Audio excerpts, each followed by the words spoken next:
Why Kargil? In recent years, across the Pakistan India border and the line of control, guns have tended to converge more often than policymakers. While the relationship between these two nuclear armed states, Pakistan and India, influence the lives of almost one fifth of humanity. Yet, unfortunately, hostility appears to be the only real durable factor in this interstate relationship. This hostility rules out genuine cooperation while minimizing the possibility of resolving outstanding issues ranging from Siachen, Kashmir to water and trade disputes.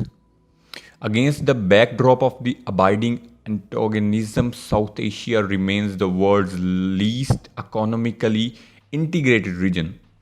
Regional trade in South Asia accounts for only 5% of overall trade. The people of South Asia are confronted with grave environmental threats, including global warming, rising water levels, leading to water and food scarcity, displacement of large population, and a rise in infectious disease epidemics. South Asia, the world's most potent nuclear flashpoint, is a region in desperate need of peace and scarcity. Yet, why is Pakistan and India peace elusive? The 1999 Kargil battle, codenamed Kopehma, Operation KP, explain this well. Its events weave a story of repeated blunders involving national and regional players that prevent genuine peace efforts from succeeding. My work on Operation Kopema begins at a chapter in a book I started writing in 2002 on Pakistan India relations during the period after the May 1998 nuclear tests. When the chapter on Kargil had crossed 90 typewritten pages, various friends who read it insisted that the book should be exclusive on Operation KP. Operation KP had suddenly surfaced the news only a week after the Nawaz Vajpayee Lahore summit in 1999, which had ended with the Lahore Declaration, in which both governments had decided to open discussion on perennial and intractable Kashmir dispute.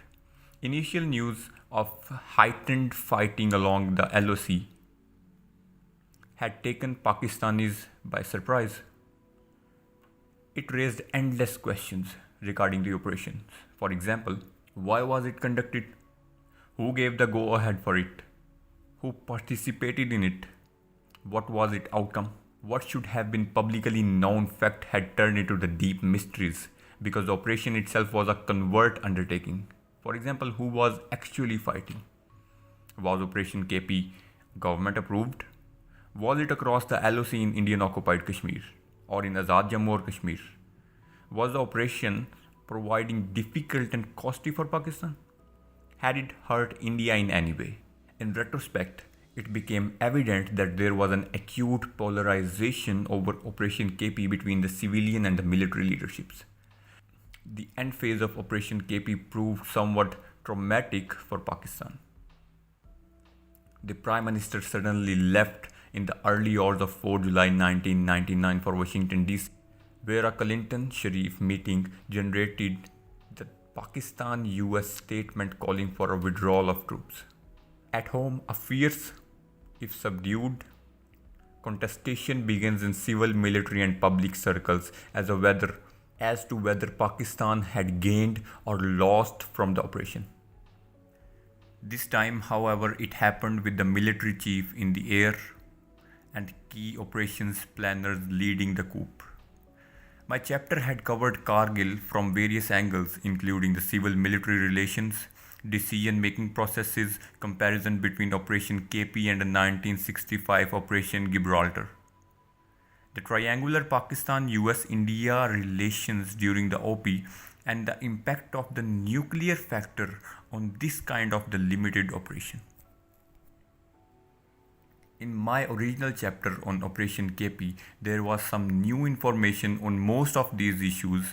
I had written on the operations in real time with access to key Pakistani decision makers. Later in 2002, I also met key Indian decision makers. However, it was not until the end phase of the operation that I had begun to grasp the facts about it. Until then, I had believed that official narrative that the Mujahideen were the ones doing the fighting in Kargil. After it ended, I occasionally wrote about the facts of the operation, but nothing comprehensive.